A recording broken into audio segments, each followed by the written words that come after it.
pata wheelchair itanisaidia. Mine mawuok e kaunti ma Narok ojiw mondo mi olu makare buche mekgi mae doho kaka yor neno ni giyudo ratiro e yo mowinjore.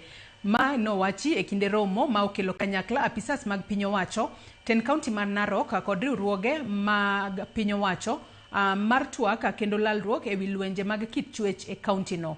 Kido gi timbe mar richo oyangi kaka mago ma osekelo midhiero ne joma nyiri kod joma mine e kaunti no, ka ijiwo joma chuo mondo kony e chwalo lipode mag lwenje mag kit chwech kod rocho ratich oganda.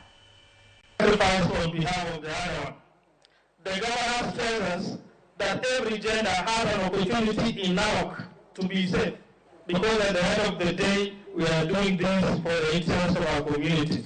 We have a responsibility to ensure we put our effort and fight alcoholism, drug abuse, because we are looking at some of the things that trigger or lead to the gender-based violence. We kindly ask the judiciary or the legal fraternity to fast-track their cases so that they can return home very fast. And in issues of men, we ask the men to speak out. When it comes to issues of gender-based violence, you are also being targeted, or the community is also not very friendly to you. We are also asking you to speak up.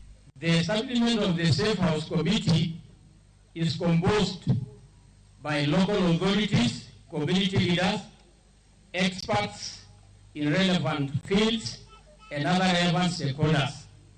The committee provides essential oversight and strategic directions for the conception, development, and day-to-day future management of the Safe House.